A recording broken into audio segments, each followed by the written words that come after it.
ಪೆಹಲ್ಗಾಮ್ ಉಗ್ರರ ಅಟ್ಟಹಾಸ ನಂತರ ಸಾಕಷ್ಟು ಚರ್ಚೆಗಳ ವಿಚಾರ ಆಗಿರುವಂಥದ್ದು.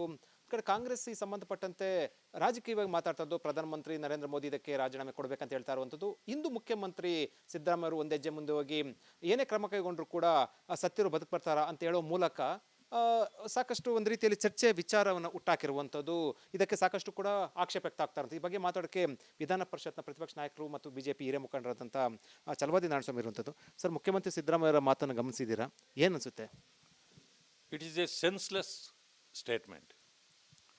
ಅವರಿಗೆ ನಿಜವಾಗಿಯೂ ಮಾನವೀಯತೆ ಇದ್ದಿದ್ರೆ ಭವಿಷ್ಯ ಇದೆಲ್ಲ ಮಾತಾಡ್ತಿರಲಿಲ್ಲ. ಭಾರತ ದೇಶ ಪಾಕಿಸ್ತಾನಕ್ಕೆ ಮಾಡಿದ ದ್ರೋಹ ಆದರೂ ಯಾವುದು, ಅನ್ಯಾಯ ಮೋಸ ಆದರೂ ಯಾವುದು? ಇವತ್ತು ನೀವು ಪಾಕಿಸ್ತಾನದ ಪರವಾಗಿ ನಿಂತು ಮಾತಾಡ್ತೀರಿ ಅಂತಂದರೆ ಅದು ನಿಮ್ಮ ಪ್ರೂವ್ ಆಯಿತು, ನಿಮ್ಮ ಪ್ರೇಮ ಯಾವ ದೇಶದ ಬಗ್ಗೆ ಇದೆ ಅಂತ. ಪಾಕಿಸ್ತಾನ ಜಿಂದಾಬಾದ್ ಅಂದಿದ್ದು ವಿಧಾನಸೌಧದಲ್ಲೇ ಆದರೂ ಅವರನ್ನು ರಕ್ಷಣೆ ಮಾಡ್ತೀರಿ. ಒಬ್ಬ ದಲಿತ ಮುಖಂಡ, ನಿಮ್ಮ ಪಕ್ಷದ ಶಾಸಕನಾಗಿದ್ದ ಅಖಂಡ ಶ್ರೀನಿವಾಸ್ ಮೂರ್ತಿ ಮನೆಗೆ ಬೆಂಕಿ ಹಾಕಿದವ್ರನ್ನ ರಕ್ಷಣೆ ಮಾಡ್ತೀರಿ, ಅವ್ರ ಕೇಸ್ಗಳನ್ನು ವಾಪಸ್ ತಗೊಳ್ತೀರಿ. ಎಂಥ ದುರಂತ ನಮ್ಮ ದೇಶದ್ದು ಅಂದರೆ ಕಾಂಗ್ರೆಸ್ ಪಕ್ಷ ಯಾಕೆ ಈ ರೀತಿ ನಡ್ಕೊಳ್ತದೆ ಅಂತ ಗೊತ್ತಿಲ್ಲ. ಅಂದರೆ ಅವರೊಬ್ಬರನ್ನು ಓಲೈಸಿದರೆ ದೇಶ ಆಳ್ಬೋದು ಅಂತ ಇವ್ರು ತಿಳ್ಕೊಂಡಿದ್ದಾರಾ? ಹಿಂದೂಗಳಿಗೆ ನೀವು ದ್ರೋಹ ಮಾಡ್ತಾ ಇಲ್ವಾ? ಅನ್ಯಾಯ ಮೋಸ ಮಾಡ್ತಾ ಇಲ್ವಾ? ನಾವೇನು ನೀವು ಮುಸಲ್ಮಾನರನ್ನ ವಿರೋಧಿಸಿ ಅಂತಲ್ಲ ಹೇಳ್ತಾ ಇರೋದು, ಆದರೆ ನಮಗೆ ಹಿಂದೂಗಳ ಮೇಲೆ ಆಗಿರ್ತಕ್ಕಂಥ ಒಂದು ಅಟ್ಯಾಕ್ ಏನಿದೆ, 28 ಜನ ಸತ್ತಿದ್ದಾರೆ ನೋಡಿ. ಆ ವಿಡಿಯೋಗಳಲ್ಲಿ ನೋಡಿದ್ರೆ ಹೊಟ್ಟೆ ಉರಿತದ. ಆ ಮಕ್ಕಳು ಹೇಳ್ತಾರೆ ಹಿಂದೂ ಮುಸ್ಲಿಂ ಅಲಗ್ ಓಜಾವು ಅಂತ ಹೇಳ್ತಾರೆ. ಅದೇನೋ ಒಂದು ಇದನ್ನು ಹೇಳು ಅಂತಾರೆ, ಅವ್ರು ಹೇಳಕ್ಕೆ ಬರೋದಿಲ್ಲ ಹಿಂದೂಗಳಿಗೆ, ಅವ್ರನ್ನೆಲ್ಲ ಹೊಡೆದಾಕ್ತಾರೆ.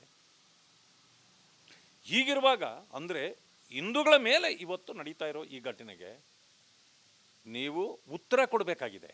ಅದನ್ನು ಬಿಟ್ಟು ನೀವು ಅವರಿಗೆ ಸಹಕಾರಿಯಾಗಿ ನಿಂತಿದ್ದೀರಿ ಅಂತಂದರೆ ಕಾಂಗ್ರೆಸ್ನವರು, ನಾವು ಇನ್ನು ಏನು ಹೇಳಬೇಕು ಇದರ ಬಗ್ಗೆ? ಅಂದರೆ ನಿಮ್ಮ ಪ್ರೇಮ ಯಾರ ಬಗ್ಗೆ? ಈ ದೇಶದ ಬಗ್ಗೆ ಇಲ್ವಾ? ಆದರೆ ಇಂಥ ದೊಡ್ಡ ದೇಶ ಇವತ್ತು ನಮ್ಮ ಮೇಲೆ ಪದೇ ಪದೇ ಈ ರೀತಿ ಅಟ್ಯಾಕ್ ಆಗ್ತಾ ಇದೆ.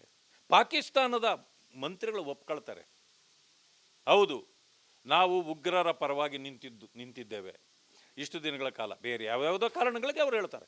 ಒಪ್ಕೊಂಡ್ರೂ ಕೂಡ ಇಲ್ಲಿಯ ಕಾಂಗ್ರೆಸ್ನವರು ಒಪ್ಪಕ್ಕೆ ರೆಡಿ ಇಲ್ಲ. ಎಂಥ ವಿಪರ್ಯಾಸ! ಮಾನ್ಯ ಮಲ್ಲಿಕಾರ್ಜುನ್ ಖರ್ಗೆ ಅವರು ಹೇಳ್ತಾರೆ ಈ ರೀತಿ ಧರ್ಮ ಕೇಳಿ ಹೊಡೆದಿದ್ದು ಭಾಳ ತಪ್ಪು ಅಂತ. ಅವ್ರ ಮಗ ಹೇಳ್ತಾರೆ ಧರ್ಮ ಕೇಳಿ ಹೊಡಿಲೇ ಇಲ್ಲ ಅಂತ. ಅಂದರೆ ಇವ್ರಿಗೇನಾಗಿದೆ? ಮುಸ್ಲಿಮರನ್ನು ಓಲೈಕೆ ಮಾಡಿ ನೀವು ಏನು ಸಾಧನೆ ಮಾಡಕ್ಕೆ ಹೊರಟಿದ್ದೀರಿ? ನಿಮಗೆ ರಾಜಕಾರಣವೇ ಮುಖ್ಯವಾ? ನಮಗೆ ದೇಶ ಮುಖ್ಯ. ಇವತ್ತು ನಾವು ಇದು ರಾಜಕಾರಣ ಅಲ್ಲ, ಪಾಕಿಸ್ತಾನದ ಮೇಲೆ ಯುದ್ಧ ಮಾಡುವಂಥ ಪರಿಸ್ಥಿತಿ ಬಂದರೂ ನಾವು ರೆಡಿ ಇದ್ದೇವೆ. ನೀವು ಯುದ್ಧ ಬೇಡ ಅಂತಂದ್ರೆ ನೀವೇನು ತಡೆಯಲಿಕ್ಕಾಗಲ್ಲ. ಆ ರೀತಿ ಬಂದರೆ ಕಾಂಗ್ರೆಸ್ನವರನ್ನು ಕೂಡ ಜನ ಹತೋಟಿಗೆ ತರತಕ್ಕಂಥ ಕೆಲಸ ಆಗ್ತದೆ. ಯಾಕೆಂದರೆ ಜನರು ರೋಷಿ ಹೋಗಿದ್ದಾರೆ ಇವತ್ತು ಇಡೀ ದೇಶದಲ್ಲಿ. ಈ ರೀತಿ ಕಾಂಗ್ರೆಸ್ ನಡ್ಕೊಳ್ಬಾರ್ದಾಗಿತ್ತು. ಪ್ರಾಣಿಗಳ ಬಗ್ಗೆ ಇವ್ರ ಬಗ್ಗೆ ಗೌರವನೇ ಇಲ್ಲ. ಮಾನವೀಯತೆ ಅನ್ನೋದು ಕಾಂಗ್ರೆಸ್ನವ್ರಿಗೆ ಇಲ್ಲವೇ ಇಲ್ಲ. ಎಲ್ಲಕ್ಕಿಂತ ಮಿಗಿಲಾಗಿ ದೇಶದ ಭದ್ರತೆ, ರಾಷ್ಟ್ರೀಯತೆಯ ಬಗ್ಗೆ ಇವರಿಗೆ ಗೌರವ ಇಲ್ಲ. ಇದೆಲ್ಲವನ್ನು ನೋಡಿ ಜನ ಸುಮ್ಮನೆ ಇರ್ಲಿಕ್ಕೆ ಸಾಧ್ಯ ಇದೆಯಾ? ಇದು ಇವತ್ತಿನ ಪರಿಸ್ಥಿತಿ ಕಾಂಗ್ರೆಸ್ದು. ಸರ್, ಈಗ ನಿನ್ನೆ ಅಮಿತ್ ಶಾ ಅವರು ಎಲ್ಲ ಮುಖ್ಯಮಂತ್ರಿಗಳಿಗೆ ಸೂಚನೆ ಕೊಟ್ಟಿದ್ರು, ಯಾರ್ಯಾರು ಪಾಕಿಸ್ತಾನದಲ್ಲಿ ರಾಜ್ಯದಲ್ಲಿ ಅವನ್ನೆಲ್ಲ ಕೂಡ ಓಡಿಸ್ಬೇಕು ಅಂತ, ಅಂದರೆ ಹೊರಗಡೆ ಕಳಿಸಿ ಅಂತ. ಅಷ್ಟರ ಮಟ್ಟಿಗೆ ಗಂಭೀರವಾಗಿ ತೆಗೆದುಕೊಂಡಿರುವಂಥ ಈ ಪ್ರಕರಣದಲ್ಲಿ ಸತ್ತರೆ ವಾಪಸ್ ಬರ್ತಾರೆ, ಕ್ರಮ ಕೈಗೊಂಡ್ರೆ ಏನೋ ಸತ್ತರೆ ವಾಪಸ್ ಬರ್ತಾರೆ ಅಂತ ಮುಖ್ಯಮಂತ್ರಿಗಳು ಈ ಹೇಳಿಕೆ ಕೊಟ್ಟಿರುವಂಥದ್ದು ಹಿನ್ನೆಲೆಯಲ್ಲಿ ಜವಾಬ್ದಾರಿ ಸ್ಥಾನದಲ್ಲಿರುವಂಥವ್ರು ಏನು ಸಂದೇಶ ಹೋಗುತ್ತೆ ಸರ್ ರಾಜ್ಯದಲ್ಲಿ? ಕೊನೆಯ ಪಕ್ಷ ನಾನು ಹೇಳೋದು, ಇದೊಂದು ಘಟನೆ, ಇದು ಒಂದು ರೀತಿಯ ಅನಾಹುತ ಆಗಿದೆ ನಿಜ. ಆದಮೇಲೆ ವಾಪಸ್ ಬರ್ತಾರಾ ಅಂತ ಕೇಳಿದ್ರೆ ಬರಲ್ಲ, ಅದನ್ನು ಎಲ್ರಿಗೂ ಗೊತ್ತಿರೋದೆ. ಹೋಗಲಿ, ಒಂದು ಹೇಳಿ, ಮುಖ್ಯಮಂತ್ರಿಗಳ ಮನೆಯಲ್ಲಿ ಯಾರಾದರೂ ಇವತ್ತು ಪ್ರವಾಸ ಹೋಗಿ ಒಂದು ಸಮಯ ಈ ಘಟನೆ ಅವ್ರಿಗೇನಾದರೂ ಆಗಿದ್ದರೆ ಇವರ ಉತ್ತರ ಹೇಗಿರ್ತಿತ್ತು? ಇವತ್ತು ಯಾರು ಕುಟುಂಬದಲ್ಲಿ ಆ ವ್ಯಕ್ತಿಯನ್ನು ಕಳ್ಕೊಂಡಿದ್ದಾರೋ ಅವರ ಕುಟುಂಬವನ್ನದವರ ಅಲ್ಲಿ ನೀವು ಒಬ್ಬರಾಗಿ ಯೋಚನೆ ಮಾಡಿ, ಅವರು ಎಂಥ ನೋವಿನಲ್ಲಿದ್ದಾರೆ. ಕಣ್ಣು ಮುಂದೆ ಗುಂಡಿಗೆ ಬಲಿಯಾಗ್ತಾರೆ ಮಕ್ಕಳು, ಅವರ ಹೆಂಡತಿ ಎಷ್ಟು ಕಣ್ಣೀರಾಗ್ತಾರೆ. ಅವರ ತಂದೆ ತಾಯಿ ಯಾವ ಪರಿಸ್ಥಿತಿಯಲ್ಲಿ ಇವತ್ತಿದ್ದಾರೆ, ಇದು ನೋಡಿ ನಿಮಗೆ ಕರುಣೆ ಬರಲ್ವ ಅವ್ರ ಮೇಲೆ? ಕಾಂಗ್ರೆಸ್ನವರು ಕೂಡ ಒಂದು ರೀತಿ ಕಟುಕರೇ.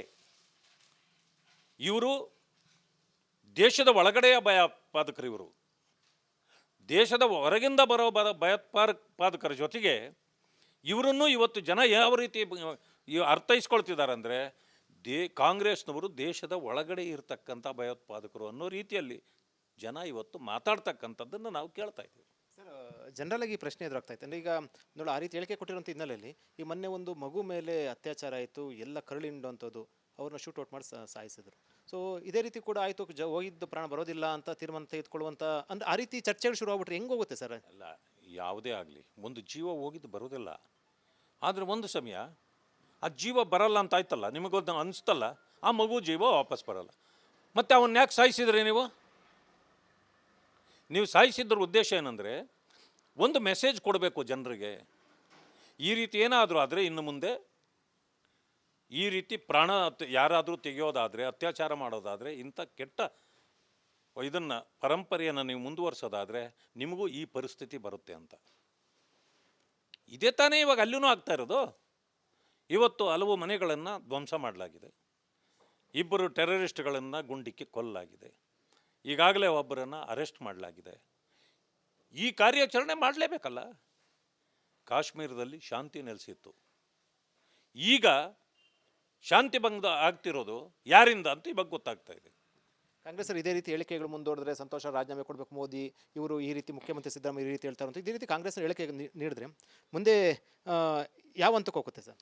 ನೋಡಿ, ಮೋದಿಯವರು ಮುಖ್ಯಮಂತ್ರಿ ಸಿದ್ದರಾಮಯ್ಯನವರ ಥರ ಭ್ರಷ್ಟರಲ್ಲ. ಈ ಕಾಂಗ್ರೆಸ್ನವರ ರೀತಿ ಭ್ರಷ್ಟಾಚಾರ ನಮ್ಮಲ್ಲಿ ನಡೆಯೋದಿಲ್ಲ. ಯಾರ್ಯಾರು ಅವರು ರಾಜೀನಾಮೆ ಕೊಡಬೇಕು ಅಂತಾರೋ ಹೋಗಿ ಕೇಳಲಿ, ಅವ್ರನ್ನ ಗೊತ್ತಾಗತ್ತೆ ಇವರ ಬಂಡವಾಳ ಏನು ಅಂತ. ಇವತ್ತು ದೇಶ ರಕ್ಷಣೆಗೆ ನಿಂತಿರ್ತಕ್ಕಂಥದ್ದು ಕೇಂದ್ರ ಸರ್ಕಾರ.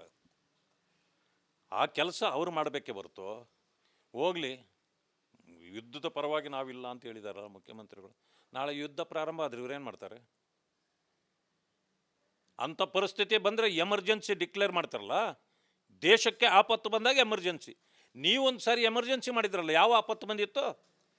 ನಿಮ್ಮ ಕುರ್ಚಿಗೆ ಆಪತ್ತು ಬಂದಿದ್ದರಿಂದ ಕಾಂಗ್ರೆಸ್ನವರು ಎಮರ್ಜೆನ್ಸಿ ತಂದ್ರಿ ನಿಮ್ಮ ಚೇರ್ ಉಳಿಸ್ಕೊಳ್ಳಿಕ್ಕೆ. ಇವತ್ತು ದೇಶಕ್ಕೆ ಆಪತ್ತು ಬಂದಾಗ ಎಮರ್ಜೆನ್ಸಿ ತಂದು ನಿಮ್ಮನ್ನು ಈ ದೇಶದಿಂದ ಹೊರಗಡೆ ಆಗ್ತಕ್ಕಂಥ ಪರಿಸ್ಥಿತಿ ಜನ ಮಾಡ್ತಾರೆ. ಕ್ಷಮೆಯನ್ನು ಕೇಳಬೇಕಂತ ಏನಾದ್ರು ಹೇಳ್ತಾರೆ ಜನ? ರಾಜ್ಯದ ಕ್ಷಮೆಗೆ ದೇಶದ ಕ್ಷಮೆ ಕೇಳಿ ಅಂತ ಹೇಳೋದೇ ಇಲ್ಲ. ಅವ್ರ ಕ್ಷಮೆನೂ ಕೇಳೋದು ಬೇಡ.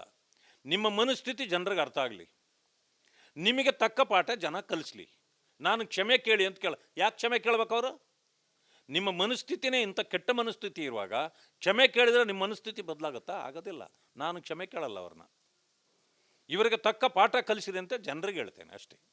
ಇದು ಛಲವಾದಿ ನಾರಾಯಣಸ್ವಾಮಿ ಹೇಳಿಕೆ. ಅವ್ರು ಹೇಳ್ತಾ ಇರುವಂಥದ್ದು, ದೇಶದ ಹೊರಗಿರುವಂಥ ಭಯೋತ್ಪಾದಕರು ಬೇರೆ, ದೇಶದ ಒಳಗಿರುವಂಥ ಭಯೋತ್ಪಾದಕರು ಬೇರೆ.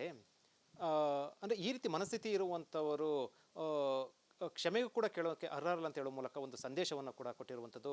ಕ್ಯಾಮರಾ ಪರ್ಸನ್ ಮಧು ಜೊತೆ Vijay, general republic TV, Bengaluru.